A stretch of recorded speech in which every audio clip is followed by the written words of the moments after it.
சரவண பவ. வேல் இருக்க வினை இல்லை, மயில் இருக்க பயமும் இல்லை. சோம்பேறித்தனத்தை தூக்கி எறி, போராடு. போராடாமலே வாழ்க்கை கடினம் என்று சொல்லாதே. பிறகு உனக்கு வாழ்க்கையின் ஒவ்வொரு நிமிடமும் கடினமாகிவிடும். இவ்வுலகில் நிரந்தரமென இருவரை நினைத்துக்கொள் தங்கமே. ஒன்று உனக்குள் இருக்கும் ஆத்மா, இன்னொன்று நீ வணங்கும் தெய்வம் நான். யார் வேண்டுமானாலும் உன்னை விட்டு விலகி செல்லட்டும், ஆனால் உன்னை ஒருபொழுதும் நான் விட்டு போக மாட்டேன். உனக்கான எல்லாவற்றையும், நல்லதாய் உன் வாழ்க்கைக்கு தேவையான விஷயங்களை தான் நான் நடைபெற அனுமதிப்பேன். உன் மனதில் நீ எதை பதிய வைக்கிறாயோ அப்படியே உடல் செயல்படும். பிரபஞ்சமும் அப்படித்தான் இயங்கும். நல்லதை சிந்தித்துப்பார், நல்லது நடக்கும். உனக்கு நன்மை பெருகும். எண்ணம்தான் வாழ்க்கை. வலிமையான எண்ணங்களே நம் வாழ்க்கையை உருவாக்கும். இன்று நம்பிக்கையோடு எது நடக்கும் என்று நீ நம்புகிறாயோ அது நிச்சயம் நாளை நடக்கும். இதுதான் உண்மை. உன்னுடைய எதிர்காலம் என்பது உன் எண்ணங்களிலும் நீ கொள்ளும் தீவிர முயற்சிகளிலும் தான் உள்ளது. உனக்குள் இருக்கும் தன்னம்பிக்கையை மூலதனமாக கொண்டு முயற்சி செய். விடிந்ததும் உன் மனதில் உதயமாகும் கவலைகள் உன்னை வாட்டுகின்றது. உன் மனம் எதையோ நினைத்து புலம்புகின்றது. ஒரு இன்பமான செயல் வாழ்வில் நடந்தாலும் மனமானது சிறிதாக நடந்த துன்பத்தை எண்ணி அந்த கவலையில் உழல்கின்றது. அதை பற்றி யோசித்து மனதை குழப்பிக்கொண்டு இருக்கும் உன் பழக்கத்தை மாற்று. ஒளியை எதிர்கொண்டு மலரும் மலர்களைப் போல நீ இருக்கவே உனக்கு நேர்மறை எண்ணங்களை உரமாக இடுகின்றேன். உன் பாதைகளில் உனக்கு துணையாக நான் இருக்கின்றேன். உன் நீண்ட பயணத்தில் உனக்கு உறுதுணையாக இருப்பேன் குழந்தையே. கலங்காதே, குழம்பாதே. அனைத்து பிரச்சனைகளும் தீர்ந்துவிடும். உன் வாழ்வில் மீண்டும் மகிழ்ச்சி பொங்கும். நம்பிக்கையோடு இரு என் குழந்தையே.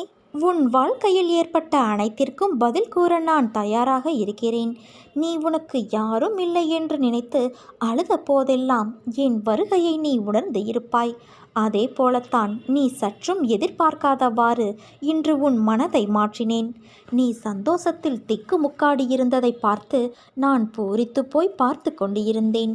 உன்னை சுற்றி உன்னை உண்மையாக நேசிப்பவர்களை இன்று உணர்ந்தாயல்லவா?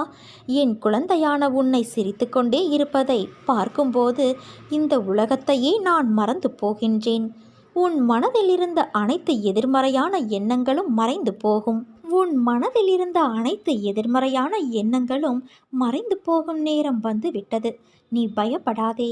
வார்த்தைகளில் எப்படி எனக்கு நன்றி சொல்வது என்று உன் பரவசமான மனநிலை, உன் அன்பு என்னை ஆச்சரியப்படுத்துகிறது. நீ நன்றாக வாழப்போகின்றாய்.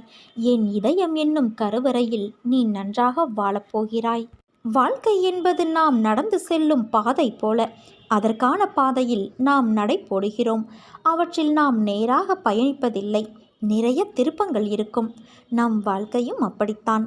பயணத்தில் சந்திக்கும் நிகழ்வுகளும் அதன் மூலம் நாம் கற்று அறியும் அனுபவமும் பாடங்கள் வாழ்க்கையை பற்றிய புரிதலை ஏற்படுத்தும். பயணங்கள் எதற்கு, எதனால் என எல்லா கேள்விகளுக்கும் விடை கிடைக்கும். உன் வாழ்வில் ஏன் இப்படி என தோன்றிய அனைத்து கேள்விகளுக்கும் விடை கிடைக்கப் போகும் நேரம் வந்து விட்டது.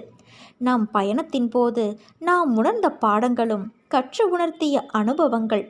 ஒருவரின் மனதை புரிந்து நடப்பவரின் அறிவு, கல்வி கற்றவர் காட்டிலும் மேம்பட்டது. ஏனென்றால் நாம் ஒன்றை புரிந்து கொண்டு இருப்போம்.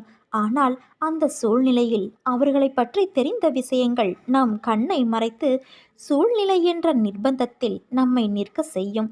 அந்த நேரத்தில் நாம் புரிந்த விஷயங்கள் புரியாது நடப்பது போலத்தான் நம்மை அசைய வைக்கும். உனக்கான வாசல் திறந்துவிட்டது. நிச்சயம் உனக்கான பதிலை பெற்று நிம்மதியும் சந்தோஷத்தையும் அமைதியையும் நீ மீட்டெடுப்பாய். உன் பெற்றோருக்கு பாதுகாப்பாய் நான் இருக்கின்றேன். என்னை மீறி எதுவும் அவர்களை நெருங்காது என் குழந்தையே. அவர்கள் பட்ட கஷ்டங்களுக்கு விடியல் பிறக்கப் போகிறது. நான் உன் உயிராய், என் உயிரின் உருவமாய் நீ இருக்கிறாய். உன்னோடு நான் எப்போதும் இருப்பேன் குழந்தையே. என்னை காணவில்லை என்று வருத்தமடையாதே. உன் கண்களை மூடி என்னை மனதார நினைத்துப்பார். என் ஒளி உருவம் உன்முன் தோன்றும். உனக்கான அனைத்து பதில்களையும் தகுந்த நேரத்தில் நான் தருவேன் என் குழந்தையே. என் அருளும் ஆசையும் எப்போதும் உனக்கு உண்டு. நீ எங்கிருந்தாலும் எதை செய்தாலும் அவை எல்லாவற்றையும் நான் அறிவேன். உன்னை ஆட்டுவிப்பவன் நான். எல்லாவற்றையும் படைத்து காப்பதும் நான் தான். உலகத்தின் ஆதாரம் நான். எவன் என்னை மனதார நினைக்கிறானோ அவனுக்கு எப்போதுமே துன்பம் நேராது. எத்தனையோ துன்பங்களை கடந்து வந்த உனக்கு இது ஒன்றும் புதிது இல்லை.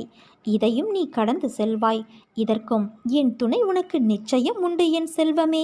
நீ என்னிடம் நேற்று பிரார்த்தனை செய்யும் போதே உன்னால் முழு மனதாக பிரார்த்தனை செய்ய முடியாமல் கவலையோடும் குழப்பத்தோடும் இருந்தாய்.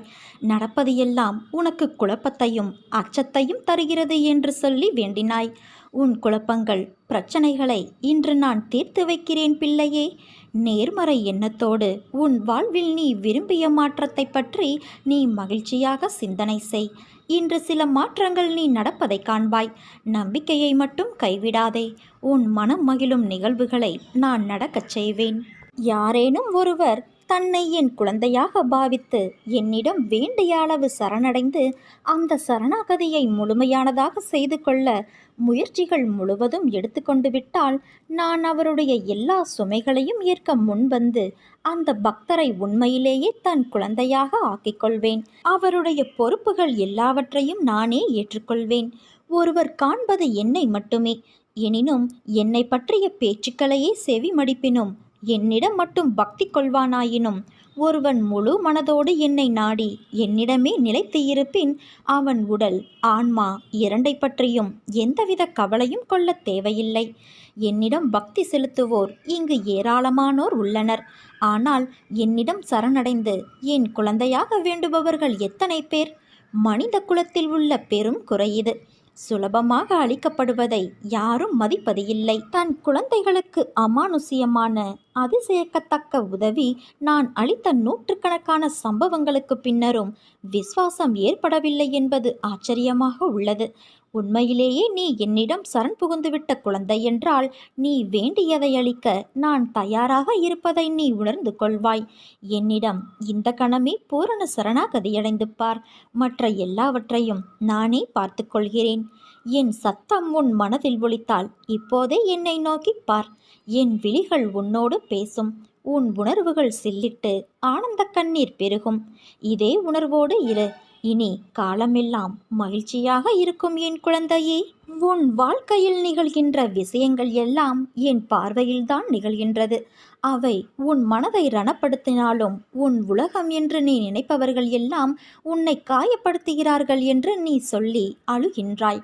அவர்கள் ஏன் என்னிடம் இப்படி நடக்கிறார்கள்? மற்றவர்களுக்கு ஒரு நியாயம், எனக்கு மட்டும் ஒரு நியாயம். நான் செய்கின்ற செயல்கள்தான் தவறு, உன் தவறு என்று சொல்கிறார்கள்.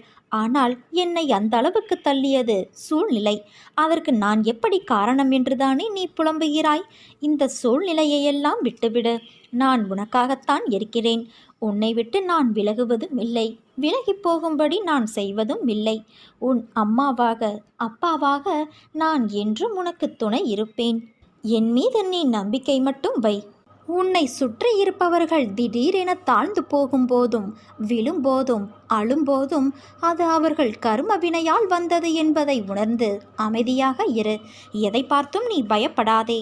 நான் எதுவரை உன் அசைக்க முடியாத நம்பிக்கையாக இருக்கிறேனோ அதுவரை உனக்கு எந்த தீங்கும் வராது. உன் கரங்கள் கால்கள் திடப்படுத்தப்படும். உன்னை நம்பி வருபவர்கள் யாராக இருந்தாலும் மனப்பூர்வமாக உதவி செய். திரும்ப வரும் என பலனை எதிர்பார்க்காதே. உன்மேல் பொறாமை உள்ளவர்களை பார்த்தும் உனக்கு விரோதமாக பேசித் திரிபவர்களை பார்த்தும் நீ பயப்படாதே. என்னை மீறி யாரும் உன்னை நெருங்க முடியாது. இந்த உலகமே ஒன்று திரண்டு உனக்கு எதிராக துன்பம் இழைக்க முயற்சி செய்தாலும் உன் தந்தையான நான் உனக்கென எழுதியது மட்டும்தான் உன்னை வந்து சேரும் என்பதை நீ உறுதியாக நம்பு.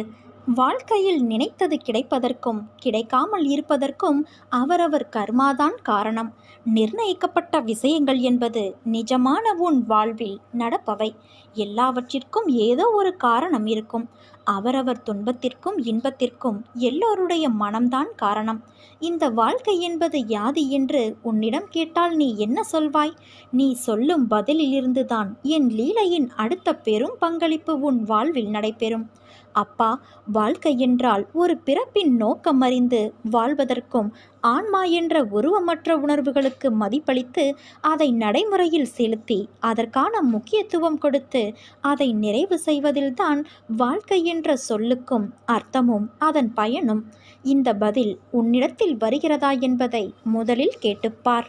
இந்த வாழ்க்கை என்பது அன்பு, பாசம், விசுவாசம், நம்பிக்கை, பக்தி என்ற உணர்வுகளால் நிறைந்தவை. ஒருவருக்கு இதை நம்மால் வழங்க முடியவில்லை என்றால் உன் பிறப்பின் முக்கியத்துவம் அறிந்தும் கோபம், வெறுப்பு, பகைமை என்ற வேண்டாத உணர்வுகளால் உன் ஆன்மாவைப் போல உள்ள மற்றொரு ஆன்மாவிற்கு தெரிந்தும் இந்த வழியை கொடுக்கிறாயே. அதனால் உன்னுள் இருக்கும் நல்லது அடியில் போய் தேங்கிக் கொள்கிறது. நான் மட்டுமா இதை செய்கிறேன்? மற்றவரும் என்னிடத்தில் எதிர்மறை உணர்வுகளை காண்பிக்கிறார்கள். மற்றவரும் என்றால் யார் அவர்கள்? உனக்கு உன் ஆன்மா இல்லை அவர்கள். முதலில் உன் ஆன்மாவிற்கான பங்களிப்பை கொடுத்து அதை மதிக்க கற்றுக்கொள். பிறகு மற்ற ஆன்மா என்ன செய்கிறார்கள் என்ற யோசனையை செய்.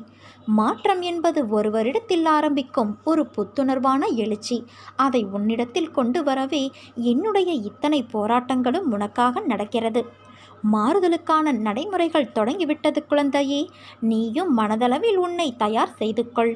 புதிய வாழ்க்கைக்கு என் அன்பளிப்பும் பாசமும் அருளும் அன்பும் என் உயிரும் மூச்சும் என் பிள்ளையான உனக்கே தருகிறேன்.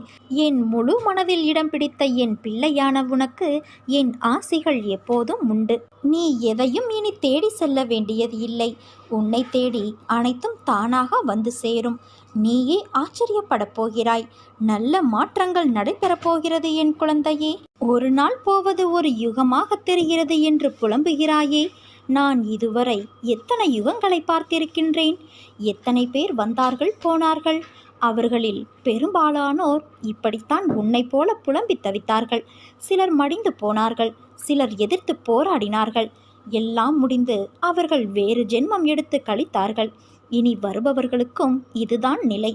தோல்விகளையும் கஷ்டங்களையும் கண்டு ஓடி ஒளியாதே. தைரியமாக எதிர்த்து போராடு. இந்த ஜென்ம கடமைகள் அத்தனையையும் இந்த ஜென்மத்திலேயே முடித்துவிடு. அதற்காக எதிர்வரும் கஷ்டங்களை ஏற்று போராட மனதை பக்குவப்படுத்து. முடியாத போதெல்லாம் என் பெயரை உன் மனதிற்குள் நான் பதியம் செய்து வைப்பேன். என்னை கும்பிடுவதற்கு வழியை தேடி அலையாதே. நான் உன் உள்ளத்திலேயே குடியிருந்து வருபவன். எனக்கு சடங்கு சம்பிரதாயங்களோடு தான் பூஜை செய்ய வேண்டும் என நினைக்காதே. எப்போதும் என்னை நினைத்து கொண்டு இரு. அது போதும். அப்போது என் பலம் உனக்குள் ஊடுருவி உன் கஷ்டங்களை தவிடு பொடியாகிவிடும். உனக்கு எதிராக செயல்படுபவர்களையும் துன்பம் விளைவிக்க நினைப்பவர்களையும் நிர்மூலமாக்கிவிடும். உன் விருப்பங்கள் நிறைவேற பிரார்த்தனை செய். வெறும் பிரார்த்தனையினால் உன் பிரச்சனைகளை நான் முடித்து வைப்பேன் என் குழந்தையே. பல குழந்தைகளை பெற்றிருந்தாலும் ஒரு தந்தை தன் குழந்தையின் தவறான நடத்தையை எவ்வாறு சரி செய்வது என்று கவலைப்படுவார். அவர் தன் குழந்தையின் மோசமான நடத்தையை சரி செய்ய போராடுகிறார்.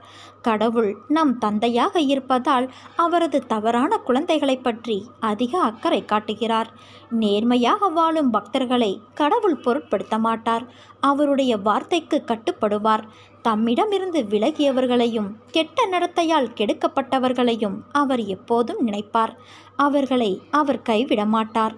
அவர்கள் நடந்து செல்லும் பாதை எவ்வளவு அற்பமானது, மோசமானது என்பதை அவர் உணரும்படி கட்டாயப்படுத்துகிறார். ஒரு நொடியில் அவர்கள் கண்களை திறப்பார். கடவுள் ஒரு மனிதனை வீழ்ச்சியின் சேற்றிலிருந்து வெளியே இழுத்து அவரை நேர்மையான வழியில் நடத்துவார். கொள்ளைக்காரன் வால்மீகியும் வக்ரமான அஜாமிலனும் கடவுள் சன்னதிக்கு வரவில்லையா? அதனால் இத்தனை நாள் கடவுளை தியானிக்க முடியவில்லையே என்று நாம் உட்கார்ந்து கவலைப்படக்கூடாது. நீ அன்போடு அப்பா என்று என்னை அழைத்தால் நான் ஆம் என்று உனக்கு பதில் தருவேன். ஏதாவது ஒரு வடிவில் நிச்சயம் உன்னை நான் காப்பாற்றுவேன். என் நாமம் உச்சரிப்பதற்கும் கேட்பதற்கும் மிகவும் இனிமையானது. வாழ்க்கை ஒரு பண்டிகை கொண்டாட்டமாக மாறும். நீ பயப்படாதே. நான் உன்னோடு இருக்கிறேன். எப்போது எங்கே நீ என்னை நினைத்தாலும் நான் உன்னோடு இருப்பேன். இதை நன்றாக நீ நினைவில் வைத்துக்கொள்.